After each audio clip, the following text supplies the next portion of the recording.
Hi, everyone. Welcome to Journeys with PDA Coffee Chat podcast, where we seek connection, community, and co-regulation while discussing all things PDA.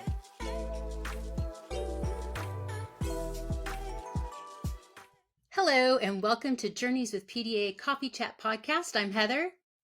And I'm Kerissa. Today, we're talking about a topic that comes up often when we're talking about autism. Often people will say, aren't we all a little autistic? Or I think I might be a little autistic. We're going to dive into what it actually means to be autistic and why you can't be just a little bit.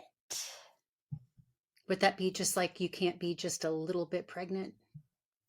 Exactly. You either are or you aren't.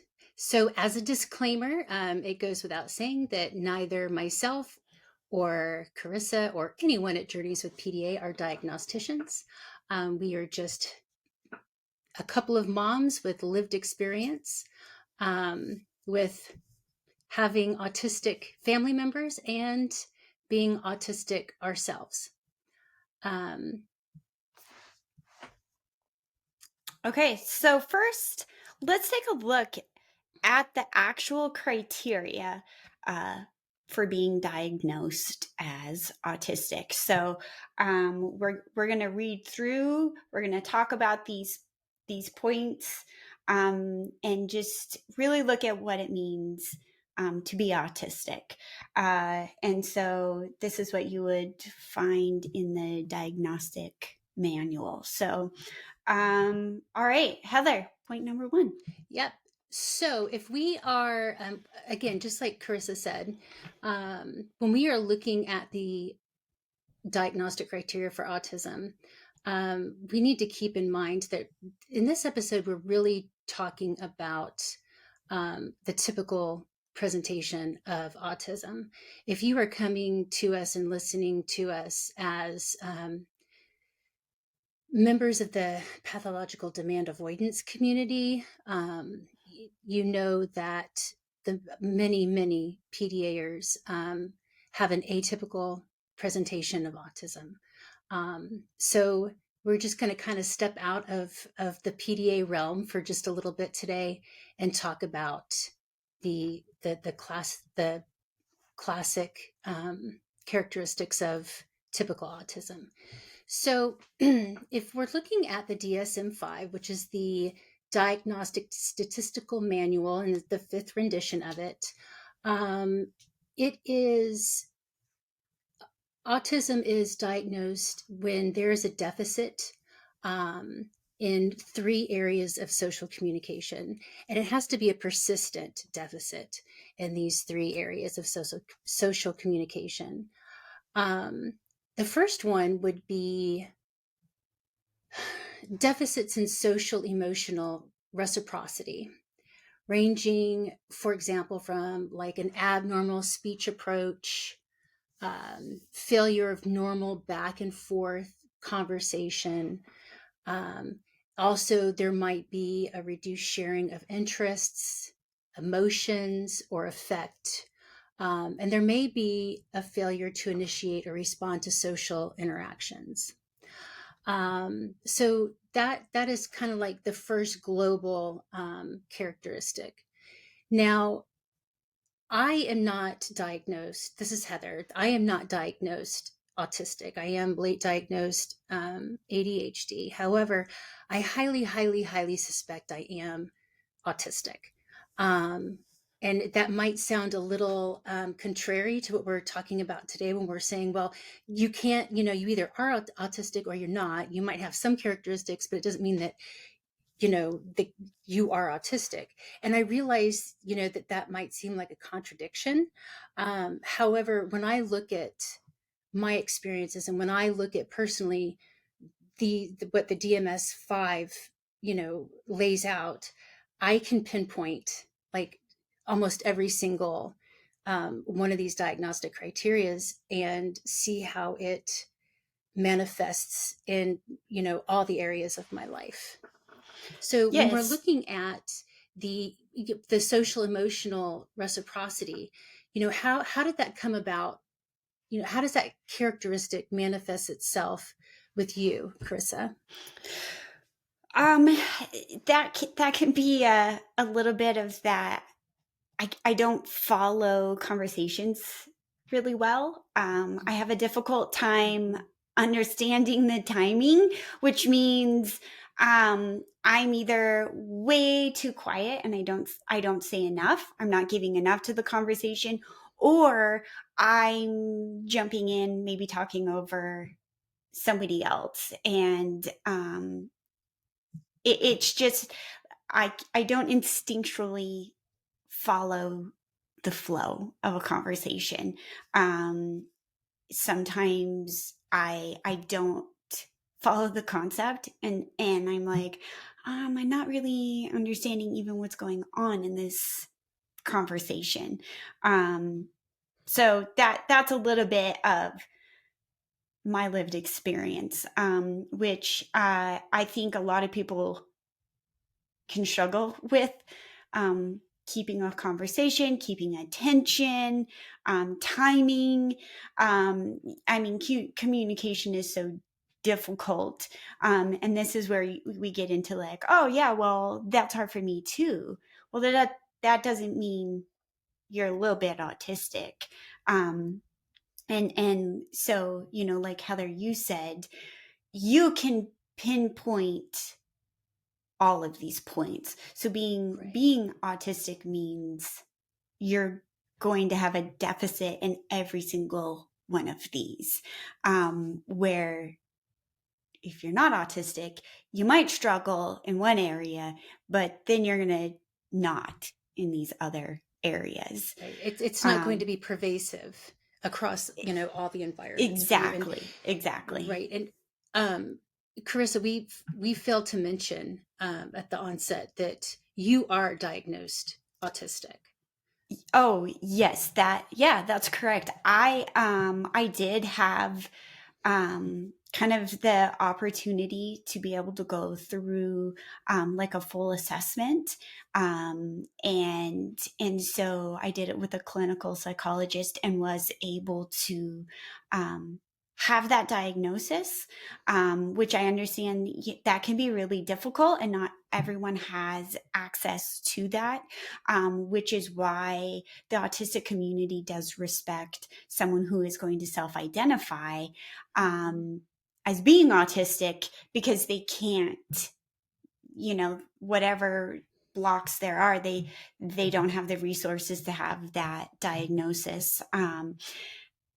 Having a diagnosis, kind of as a side note, was very beneficial to me, because I think that I always would have just been filled with self-doubt, and so because I am autistic, I really wanted that black and white. I want it lined out. I want the parameters.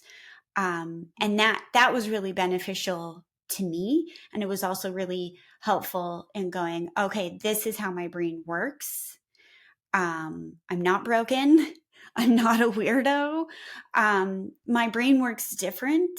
And the things that I struggle with they're valid, and then it helps me work through um how to figure out how to like live life. Sh- Right, right. And I also feel like, once I had that realization, like, oh, yeah, this sounds very familiar. Um, it it allows me to give myself grace in the Yes. things that used to be, and I'm gonna say used to be, they still are difficult. I no longer feel less than. Yes, Um, exactly. I feel, yeah, it's just kind of like, oh, well, hey, I understand this differently.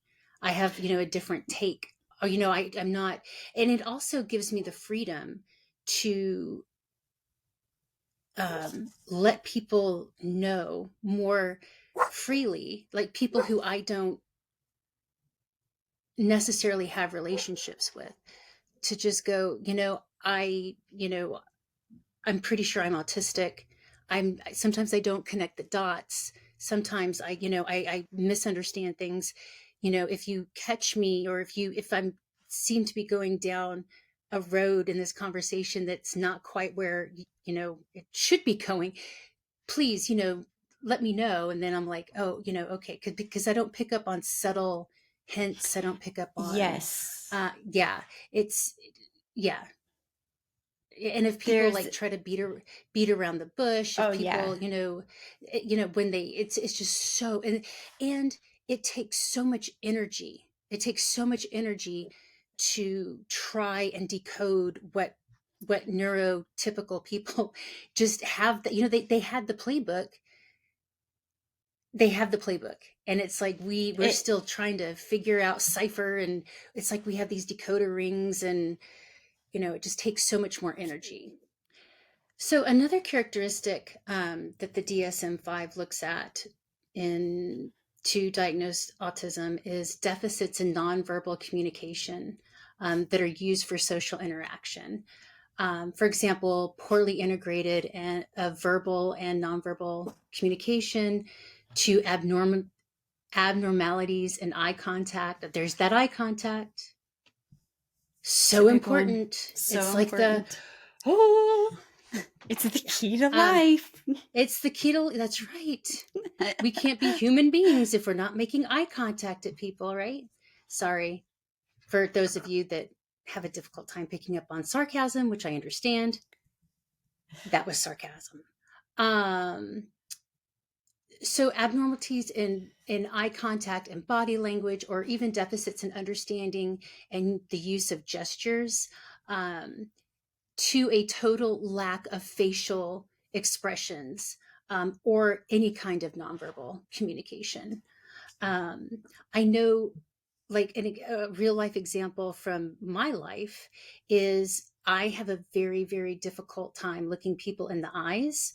um, I noticed that when when we're doing Zoom chats and all these other things, that when it's finally time for me to speak or whatever, I cannot look. I have to, I look everywhere else. I find that to be true when I'm talking to my husband.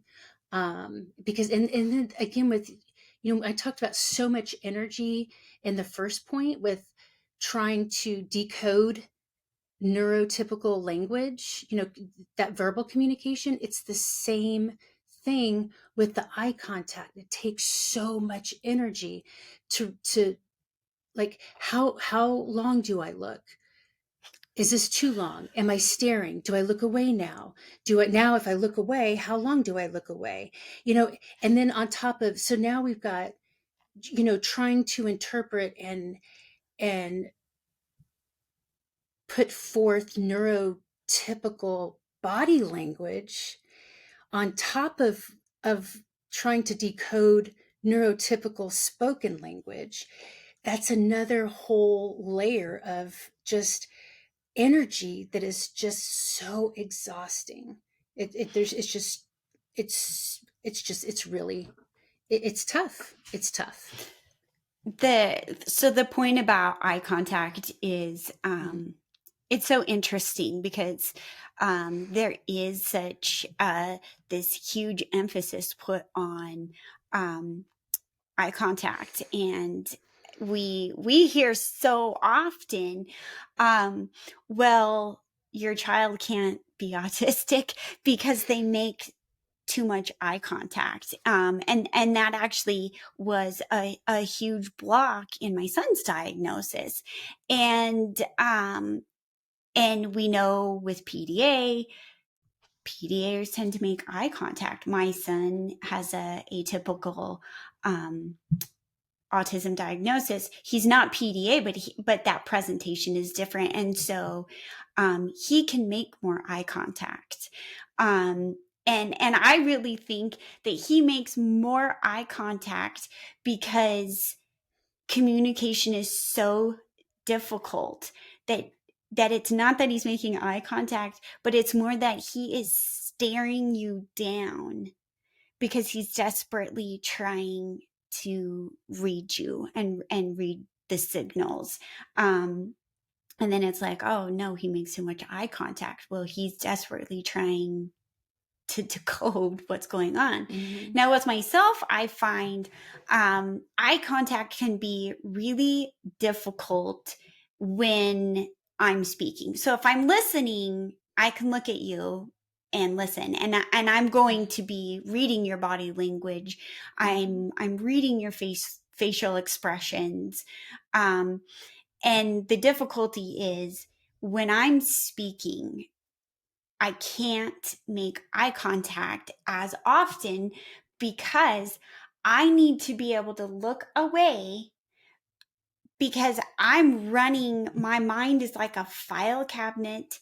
I think very much in pictures, and so I am searching through my file cabinet, Mhm. trying to pull out the information that I need to describe whatever it is I'm trying to describe or remember, and I can't find that information in my mind while staring you in the face.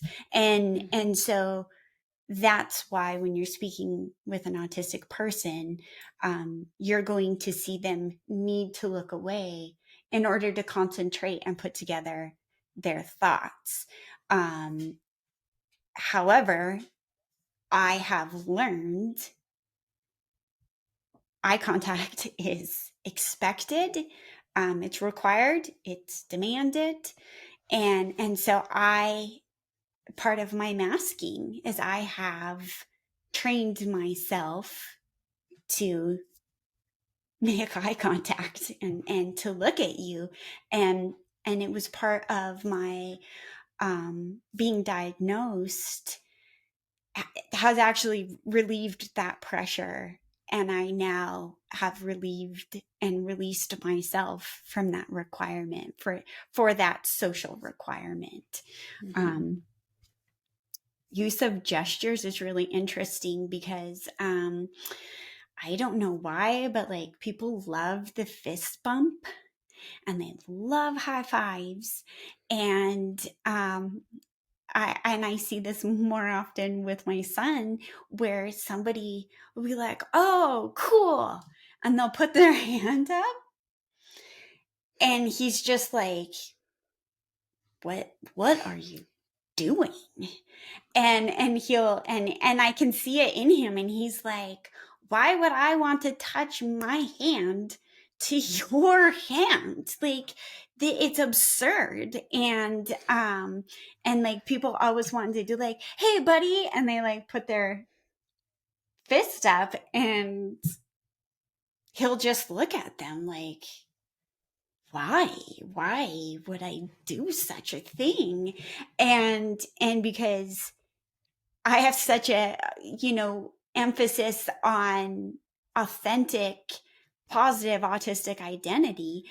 I don't tell him, oh, give him a high five, fist bump. I will tell the other person, hey, we don't do that because we don't Mhm. want to. Mhm. Which is always really shocking for that other person. And I know that it makes them feel awkward, but I'm like, hey, we already feel awkward, so you might as well feel awkward too. Right?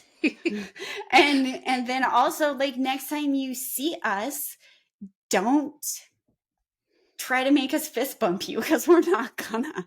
And Right. and but that is very confusing for people. But that's where it's not like you're not being rude, but it's just like that does not make any sense, and it doesn't make sense at any point or time or with any person. So it's not like my son doesn't want to fist bump or high five a particular person. And this is where it's like it's widespread. Like he is not gonna high five anyone. Like it is not Mhm. happening. That doesn't Mhm. exist Mhm. in his communication method. Right. And I think, I have been trying more and more to ask the other person, like especially if it's a person that, I don't know, if it's a child I'm being introduced to, or like, oh, do you fist bump? oh, hey, do you high five? Do you, you know, so I offer the choice of, oh, do you have like, maybe some family members that, I don't live near extended family, because, well, it's a whole other story. Military, we just don't live near people, our family. And so I have very, sporadic interactions with extended family members. And, when it comes to when I'm seeing, my nieces, I may only see them maybe once a year. And I don't automatically assume that because I got a hug last year when I saw them, it's going to be okay to do it this, oh, hey, do you hug? Oh, that's okay. You want a fist bump or nothing, or hey, all right, see you later. Um, it not only that, but I think it also goes to, kids, teaching kids it's okay to have body autonomy. Um, Oh, but absolutely. that's a whole other rabbit hole as well. Absolutely. But I think like you bringing up hugging is actually really relevant to this because um that is part of our cultural, social, Hmm. Hmm. expectation. That's part of that body language and the gestures, that when you see the person, you give a hug. Now I'm the kind of person that like I like to hug. And so when I see you, if I know you, I'm probably going, like I will give you a hug. And that doesn't make me uncomfortable. I also like, that's part of how, I grew up, like that was expected. And so it doesn't bother me. Now with Steven, um, my son, uh, hugging is very, very uncomfortable. Um, Touch is very uncomfortable. He's a sensory avoider, so there's lots of things playing into that, and he does not want to be touched, and he does not want a hug, and that is a very difficult part of being neurodiverse in a neurotypical world when that is the expectation. And he's not being rude. It's so unbearably overwhelming and Uncomfortable, yes, and it's uncomfortable. yes, and He wants to I crawl out of his skin, yes. and so um I find myself physically blocking him from other people when they're Mhm. approaching with a hug. A lot of times I have to step in front of him and say, "Hey, whoa, you know, you need to ask before you do that. You need to check with him Mhm. before you Mhm. touch him." Um, and that like if you get anything out of what we're talking about today, please understand that when you are with an autistic person, touch is very uncomfortable. It's very like it's a serious thing. You need to ask before you touch. If um if they're avoiders, yeah. yes. If they're sensory And avoiders, yeah. like And really my any, I mean, you shouldn't just go well that around should touching people, right? So that that should be right. standard practice. It should It be. is not. It is not standard practice. But you just like my daughter's autistic, and she's probably going to she's gonna hug you first, and she's not gonna ask. So she's that opposite. But it's important to realize that is part of how their brain is wired. Is the difficulty with gestures, body language. Yeah. Yeah. My son And is it's not going to shake your hand and you're going to think it's impolite, but it's how it is. get a grip. Get a grip, people. It's all right. Um, and I think that you brought up a really, really, really good point. Is that it? You use the word, I think, uncomfortable. Like it's uncomfortable for your son to be hugged. He's a sensory avoider. Um, there are times where it's not just uncomfortable, it's literally painful for me to, Yes. and Yes. it's not like skin pain, it's not like, it is this, it is this core from Yeah. the very Yes. inside of your being, that, and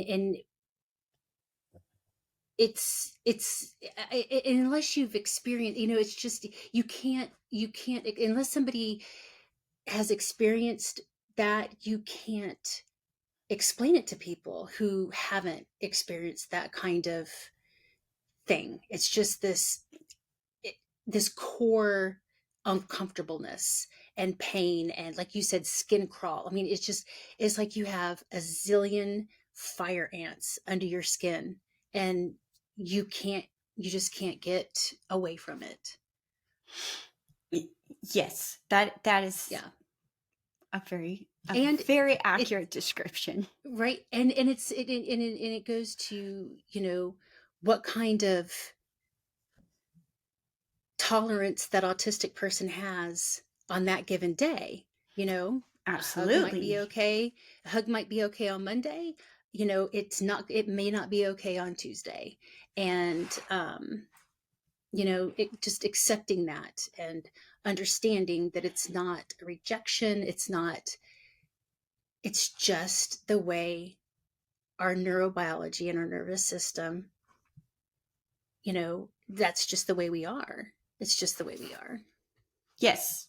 All right. So, how about point number 3? Number three, so the third diagnostic characteristic for autism, according to the DSM-5, is deficits in developing, maintaining, and understanding relationships, ranging, for example, from difficulties adjusting behavior to suit various social contexts, to difficulties ensuring imaginative play or in making friends, to an absence of interest in peers. Um, so that, the first point there were deficits in developing, maintaining, and understanding relationships. Um, Personally, I have a very difficult time with follow up. Like, what is follow up and what is stalking? It's kind of like, I don't. It's tough. It's like, okay, and now that I recognize that in myself, like now that I recognize that, like, I go back and I think about things that happened 20 years before, and not that I was a stalker, or, I was, following people around with my car, but, like, did I email too many times? Did I, should I not have text, whatever it looked like for me at the moment, you know, um, hopefully it wasn't stalkerish, but that's what I have a hard time with. And I know, working, thank goodness, we have a wonderful team, made up of myself, you, and Dusty, and I can just be very, look, what do I do from here? Do I follow up this email? Am I stalking this person with this email?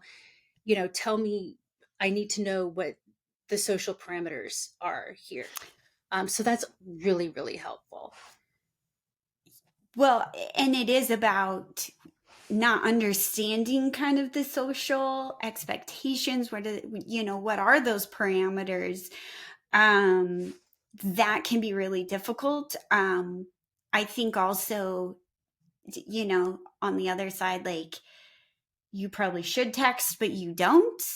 And then maybe you Hmm. waited too long and you don't know how to go back. And so a lot of it is that maintenance part.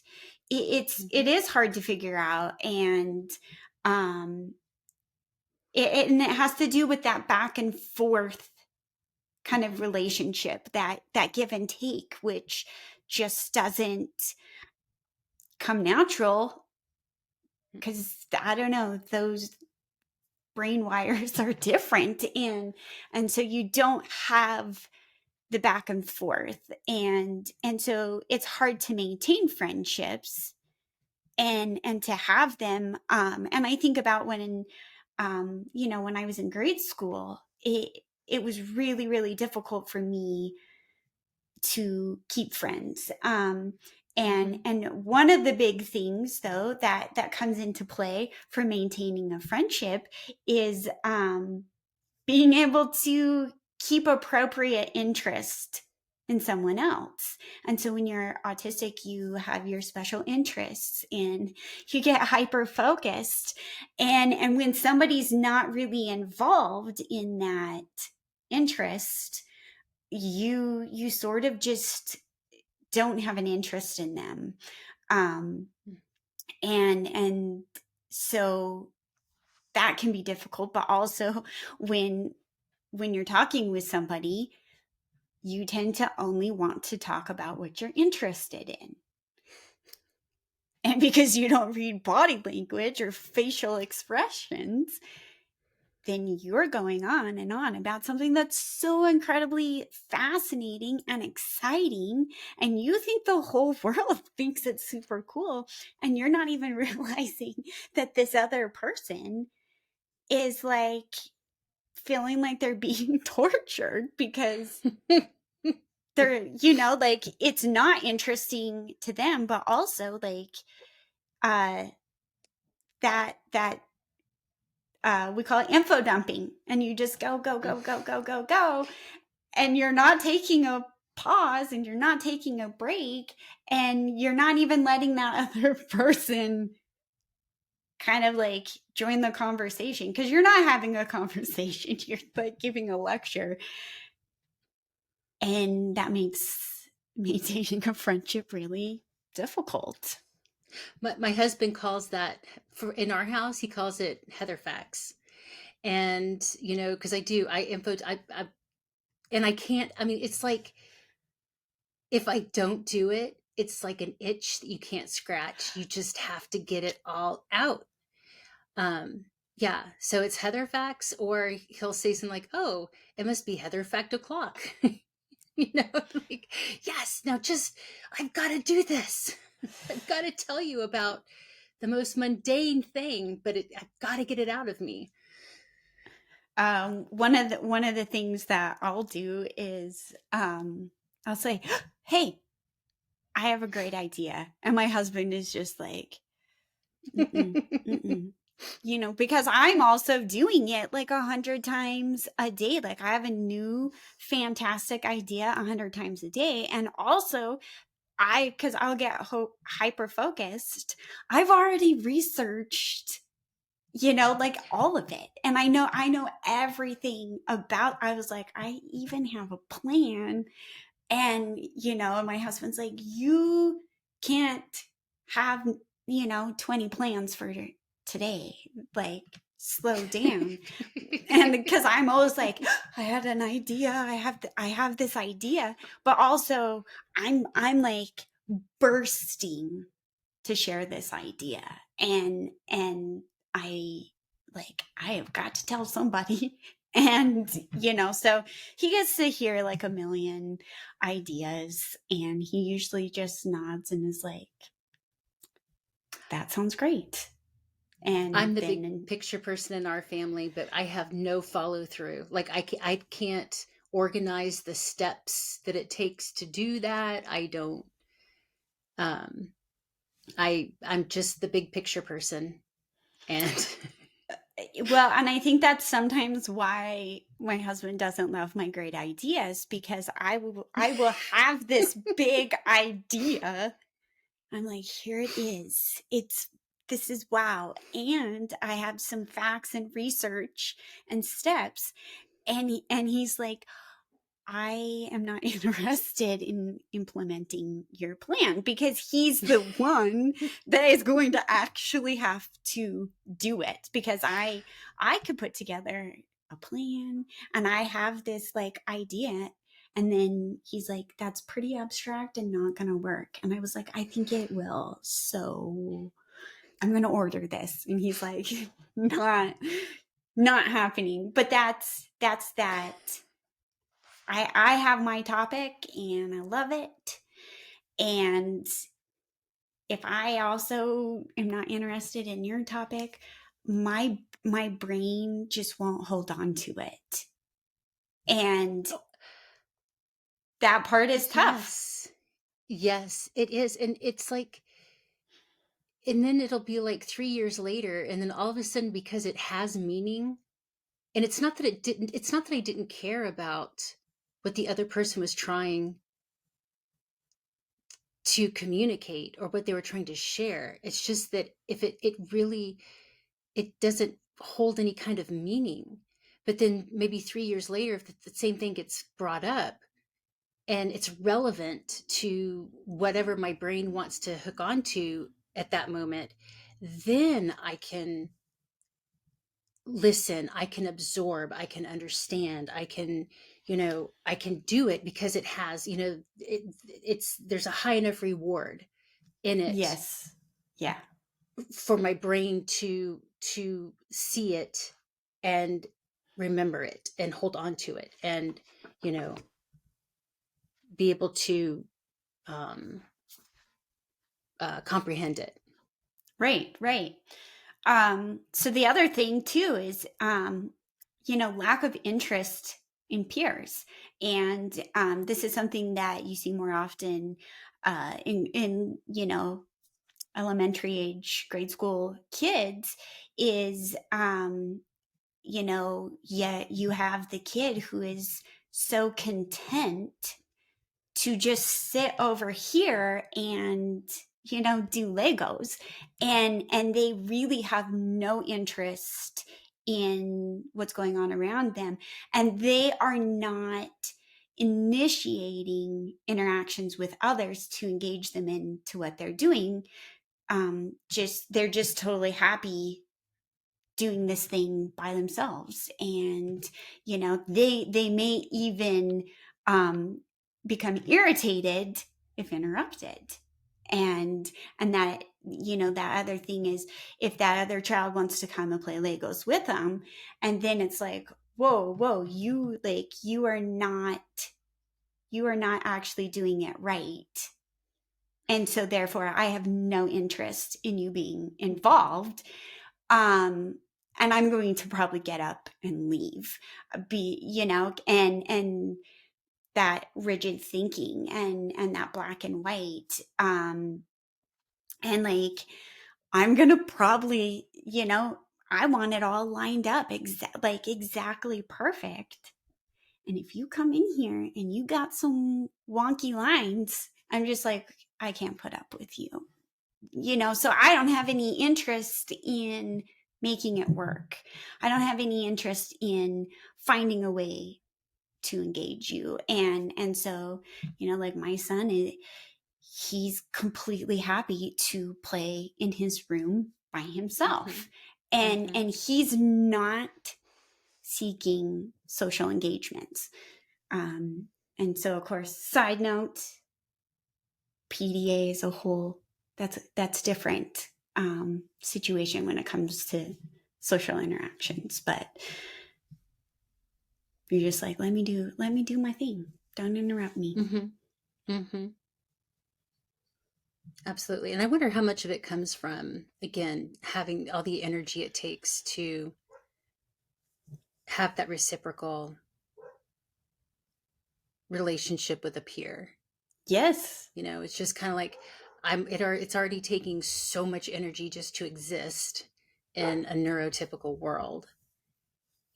Just having a relationship, having to navigate something else on top of that is just too much.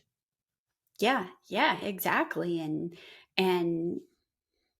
how are you going to explain to this other person, like, your vision for whatever it is that you're doing? And Mhm. that, kind of that lack of collaboration can be difficult. Something that's very interesting, though, when you talk about social interactions and collaborating, is when autistic people come together, and and then it's beautiful, and Yeah. communication flows and it works. And Mm. you and I are a great example of that we work together amazing. We have the communication, but we also go, I don't know what you want. I don't know what that means. I don't know what you're talking about. And the other person is going to be like, okay, that's cool. Maybe I probably didn't even say it in a full sentence, and so you and I communicate really well together, and we talk really Mhm. well together. We have, I don't know, it's like an autistic connection, and Yeah, autistic people there's can, yeah. there's actual studies on autistic language. And it's been a really long time since I've actually dove into it and have read it, but there are there is studies. There are studies out there about how autistics have almost like a shorthand. They have their own. I would just let's say dialect. Autistics just Yeah. have their own dialect, and with being able to understand each other. Yes. That being said, I do have friends who are not autistic and they're neurotypical, maybe, but and I've learned and grown, and it's Hmm. almost a skill that it can take time to develop. Hmm. Um, Hmm. Sometimes it's still really hard, but I can interact with, you know, non-autistic The people. normies, the Oh my normies, gosh. I was going to say normies, and then I was the like, normies. can I say that? Are we allowed Well, to okay. say that? So here is my take on normies. It I had there's a mental health specialist that I was in on some meetings with, and she used the term normie, and I loved it. And also, there's a a show I think on Netflix. I think it's Netflix, and it's Wednesday, and it's about Wednesday Adams from the Adams family, and she goes to this school. I've only seen one episode, but she goes to this school, and it's for non-typical people. Um, and the people who don't go to the school, the people at that school, they call them normies. Like the normal people on the outside of the school, they just call them normies. So I'm figuring, well, if it's part of the lexicon of, what's happening, in this show, I'm like, well, if it's not, and if you don't like normies, I'm sorry. Don't send us any emails about Don't the send us. normies. I have a really good heart. Um, I've been called a lot worse by other people. So, Okay, but so yeah. next let's talk about restricted and repetitive behaviors, because I think when I remember back doing like the assessment information for both of my children, this was a hard question, and I was like, well, what does that mean? Um, Now looking back, I realize I didn't pick up on my kids' repetitive behaviors because I myself am autistic. And so those behaviors didn't stand out as abnormal or not typical. And that seemed Mm. perfectly normal to me because I myself was doing the same thing. So let's talk about um, repetitive behaviors, because that can be, I think, hard to understand.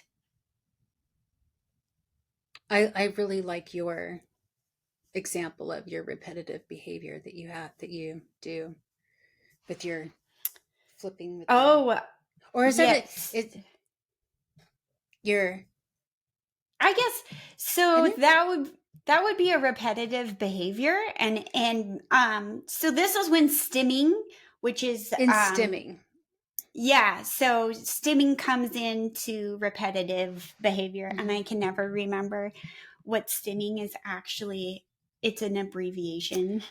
Um but it has to do with something that you do over and over that helps to calm your nervous system. So I have a lot of stims. I have a lot of repetitive behaviors because I am a heavy masker, and those behaviors help keep my nervous system on track and calm so that I can mask and look normal. And um, that's not necessarily great for mental health. Um, and that's something I have to work through and understand as my own self, and as I Mhm. have this diagnosis. But so one of the things that I have is so I have a tiny narrow post-it. It's like the bookmark type, and I keep it at my desk. And I like to run my thumb against the edge. So um, and I do this, and I could do it over and over for a whole hour or however long. But this sensation and the repetitiveness helps to calm me. It helps me to be focused, um, and and I need that. Another one that I do is I take my thumb and my first finger and I rub them together in a circle. This is one that I think I learned because it's very discreet. Um, and I can do that. It feels very calming to me. Um, but if I were talking with you and I had my hands down to my side, that's something that I can do, and you're not going to pick up on it. Mhm. Um, Mhm. and that is a repetitive behavior. So I'm doing it over and over. It's not something that I plan or I try or I think about. It's just my nervous system. It's just what I Mhm. automatically do. So I'm almost always going um, like this, rubbing. I also have like a foot, leg, ankle repetitive behavior. Mhm. And Mhm. I get that lots of people like to tap their feet, but I'm like, it has to happen. I have to have that motion and that movement, or I literally like I can't exist, and Mhm. I can't be here if I do Mhm. that. And it's interesting because not very long ago, my the way that I move my ankle and my foot, my daughter has observed it and was mimicking me, teasing, and was like, because you always do this. And I didn't realize that I actually have a very specific pattern, to the point of she could recognize the pattern, and she was like, this is how you do it. And so she was like, I am pretending to be mama. And that, like, you can't be mama unless your foot is moving, in this specific way, Mhm. pattern. And um ultimately, if I could be like all three of them, that's probably, That would be happening. nirvana, right? Yeah, Just that's like the abs- best a- if I can. absolute autistic bliss. Yes, yes, when you're like full on Mhm. stem all the way. But it Embrace looks really, embrace it this look, yes, embrace the stem. yes. Um, but it looks really different for everybody. Mhm. It's not, Yep. it's not always the same. I think there's a misconception in, they think repetitive behavior is the little boy with his train set and he sits on the floor and he's rocking back and forth. Mhm. Um, Or and that's flapping, not, hand flapping. and hand flapping. And Mhm. that's not accurate. Actually, I was told by a professional who was with a public school that my son cannot be autistic because he is not spinning in circles and flapping his hands. And that is not what it means to be autistic. And that is actually not that It's is not harmful. the It's harmful. diagnostic criteria. No, it's not. No, it's not. And it's harmful to have that. If that is your absolute as a diagnostician, then it's very harmful because there's a whole population of people who are not getting the supports, that the accommodations are not being made for them because they don't present typically autistic. Yes, and that hand flapping, spinning in a circle is that's just that stereotypical, really narrow-minded Mm-hmm. perception, and but it's also talking about like restrictive interests, Mm-hmm. um, and that's where like the special interests come in, and like anything outside of that interest, like they don't care about. And it's not like, oh, I love gardening. It's like, for my son, it is Legos and Minecraft. And there just is not hardly anything outside of that. It's Yep. very restrictive. Mm-hmm. Yep. And For but my he is, son, yeah. yeah, it's F1 racing and space exploration. And they you can't be like, oh, let's learn about this. They're like, nope. Like, Nope. they're not. It's um yeah. Again, I think it's because it doesn't hold meaning, and it takes a lot of energy to put on the facade of Yes. Yes. looking, it's just, yeah, they find their groove, they find the flow, and that's it's least resistance, and it brings them joy, and they don't have to work as hard. Yes. Yes. So the next one is insistence on sameness, inflexibility, uh adhering to routines, ritualized patterns. That could be, something verbal, um, and yeah, special interests. So Hmm. talk about um, talk about sameness and routine, and what does that look like in your house? In our house, um when we're looking at my son and the sameness and routine for my son, he's going to have the exact same breakfast presented to him in the exact same way every single day. The next two meals may have be variations on a theme, but it's going to involve cheese pizza, thin crust, cheese pizza, chicken nuggets, and french fries. Sometimes a quesadilla might be a substitute for one of those.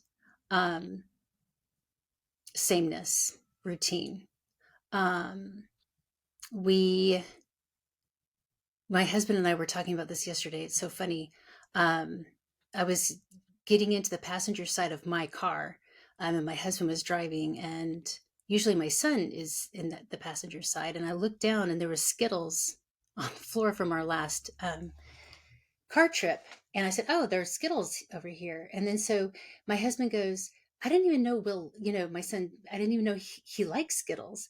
And I said, "But it's a thing. Like, yes, he has Skittles when we're on a road trip, and they have to be bought out of a vending machine. So it's like I mean, there's just, and it's just sameness and routine. Oh, we're going on, when we travel down to my parents, we always stop in one particular city and spend the night. And we have to order DoorDash from the same pizza restaurant every single time we go. Not the best pizza in the world. I'm not saying, not that this city is particularly known for their pizza, but apparently the first time we checked this restaurant out, I didn't realize there would be no room for trying another one. So kind of stuck with that one. But that's the sameness in routine, and I don't fight it. I don't anything, because this is what aligns his nervous system. Mm-hmm. This is what makes things right in the world for him, and that's okay. That's And you talk about like the energy that it takes to hmm exist. yes, And when you have sameness and a routine and you know what to expect, then you can just flow through it, hmm and it's not taking all that energy. And right, and so that's where that, comes in. That's where that sameness is so important, because it helps bring regulation and right, order. And um, we see a lot of, if I say this is how the day is going to go tomorrow, and then when we get there, if there's any deviation in that, you know, my son might panic.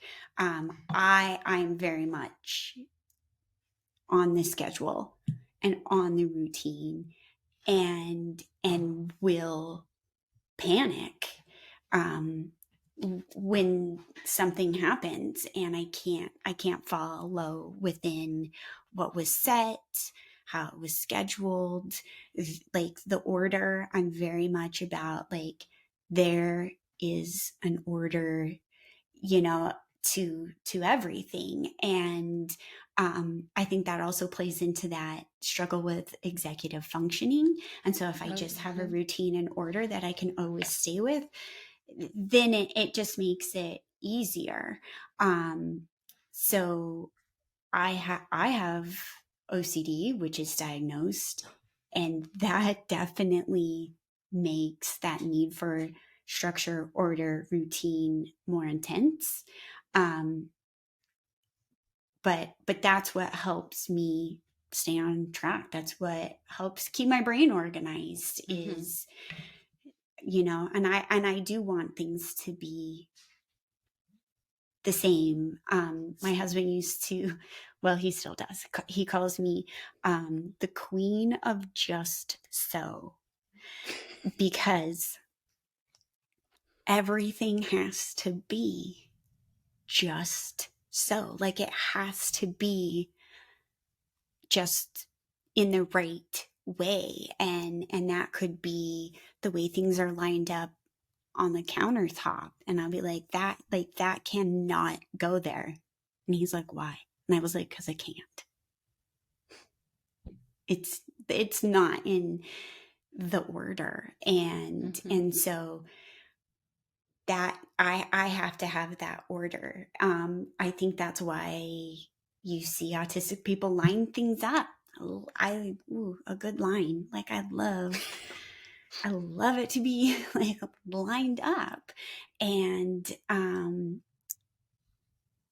because it gives order to my brain, which feels scrambled and wobbly and unorganized, because I'm trying to process so many things, so I want to eliminate as much as possible that I have to try to order in my mind.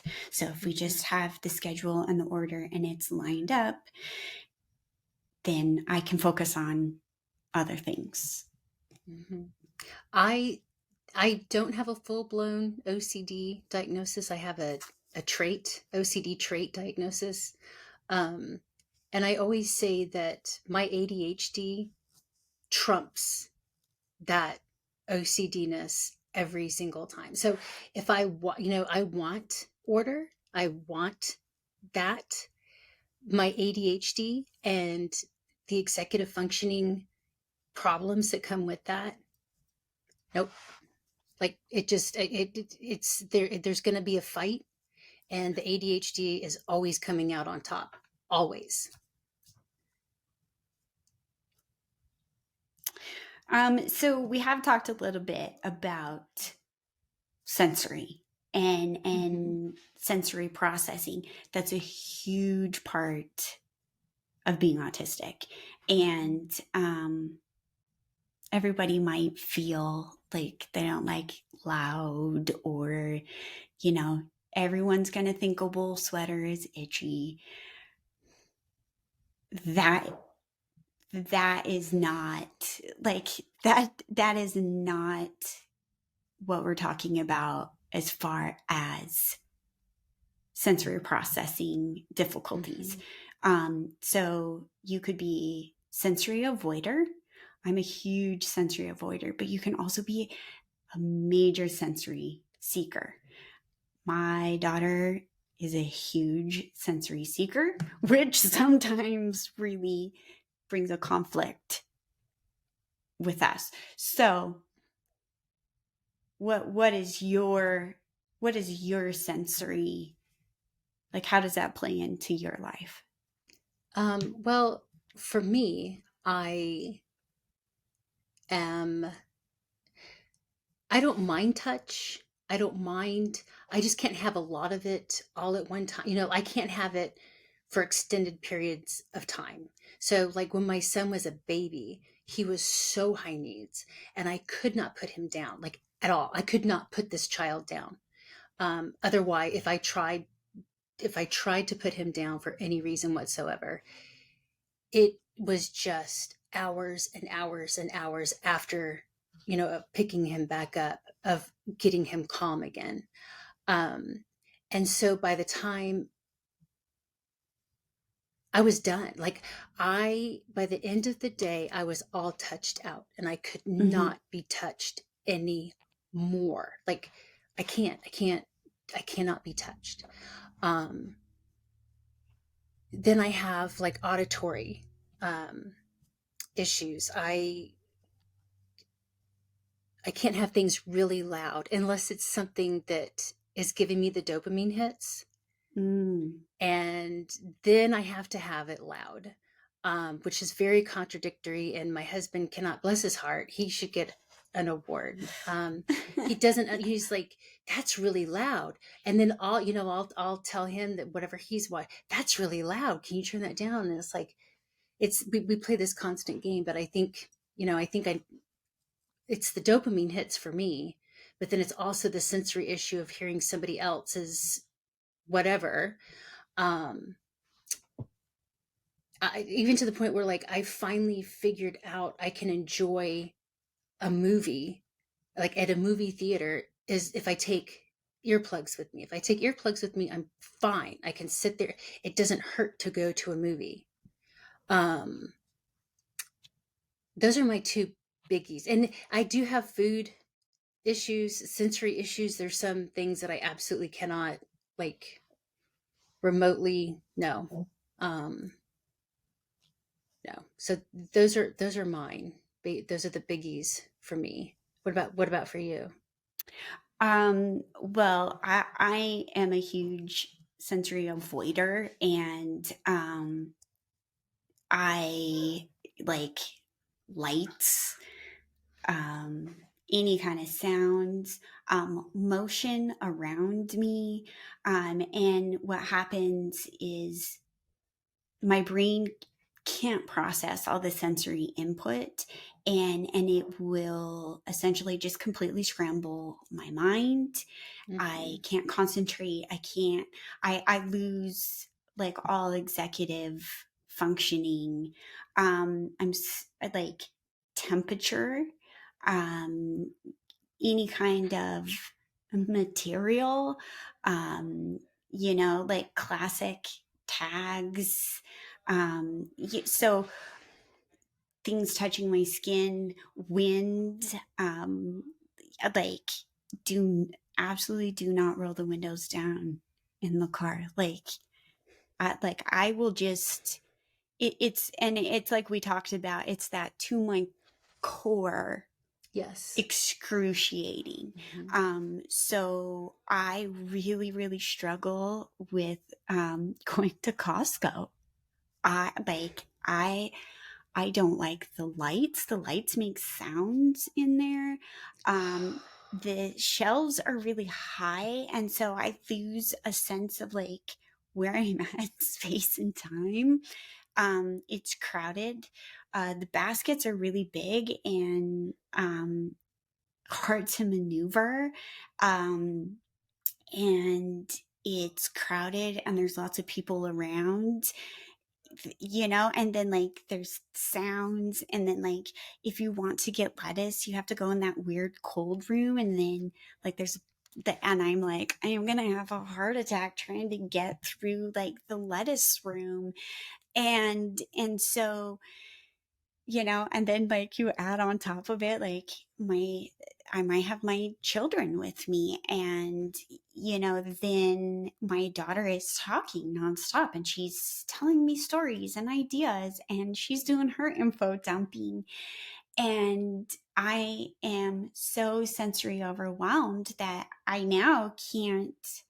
can't even read the words on my grocery list. Hmm. My brain cannot even take those in. I can't come up with the words that I need.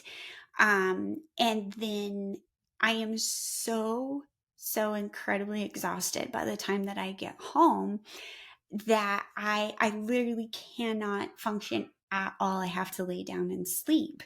And so this went on forever. And then what happened is I'd go to Costco and I'd have to come home and sleep. And like, there goes the rest of the day. Like, Hmm. I'm not Hmm. engaging with my family. And so I had come to the point where I told my husband, I cannot do it. And I didn't even know that I was autistic. And he just was like, no problem. I'll go. I'll do it. I'll go. And so then it was looking back later where I was like, oh wow, that's why that's so draining. That's why it's so overwhelming and impossible.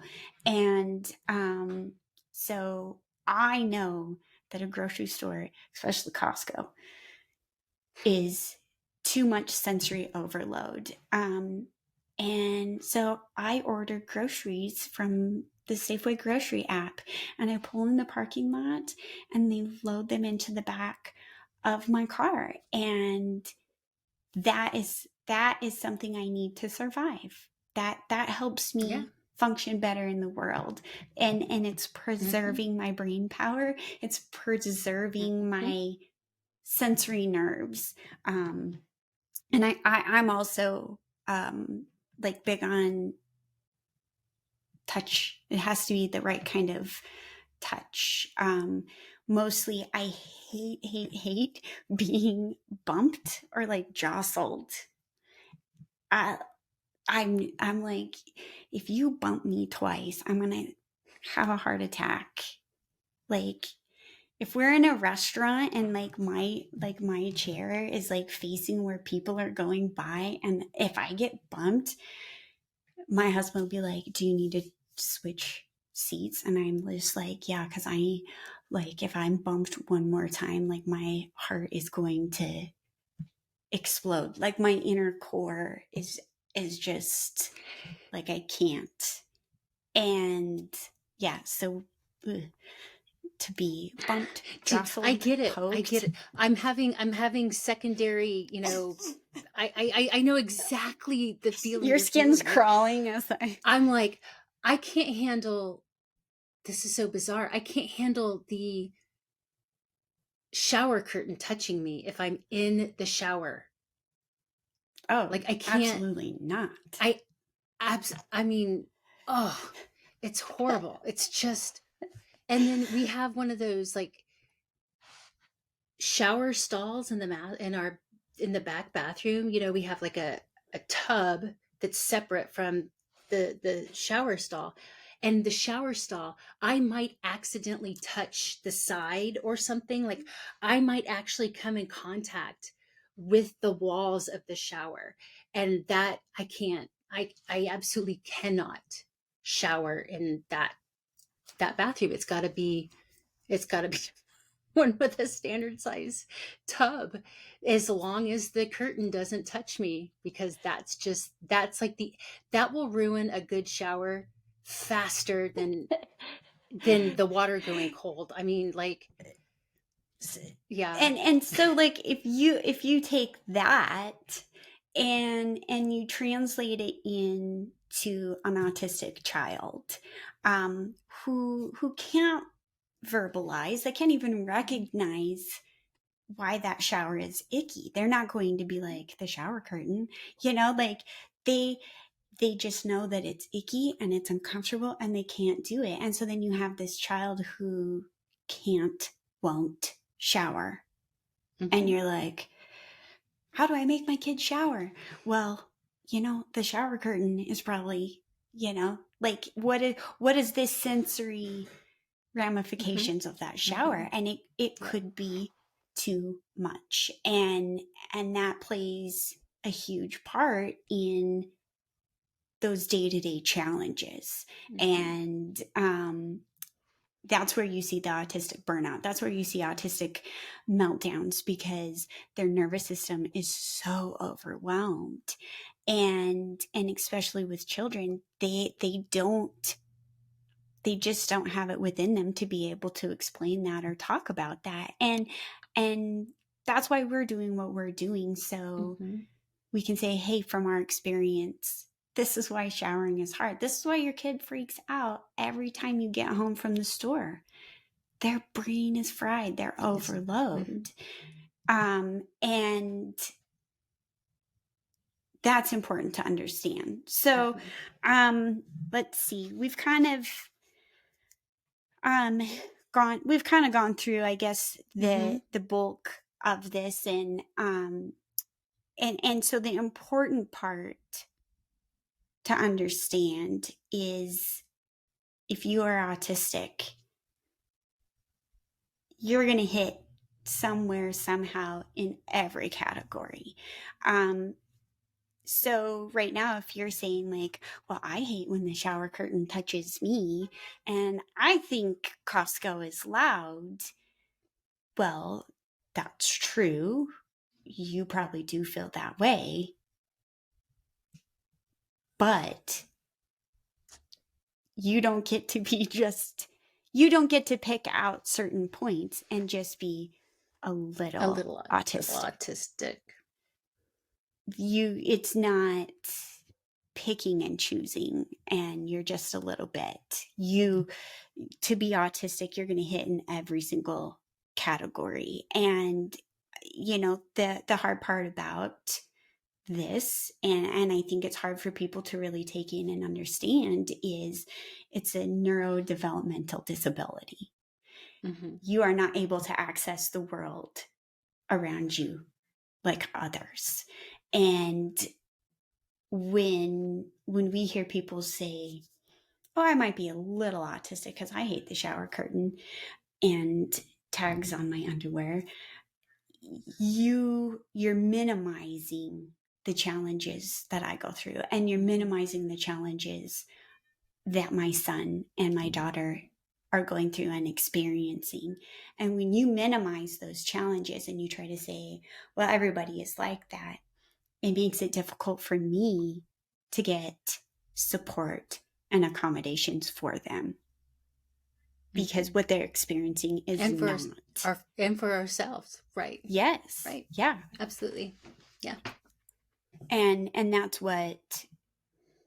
that's our message, is you're not just a little bit, like you said, you're not just a little pregnant, like you are or you're not, Right.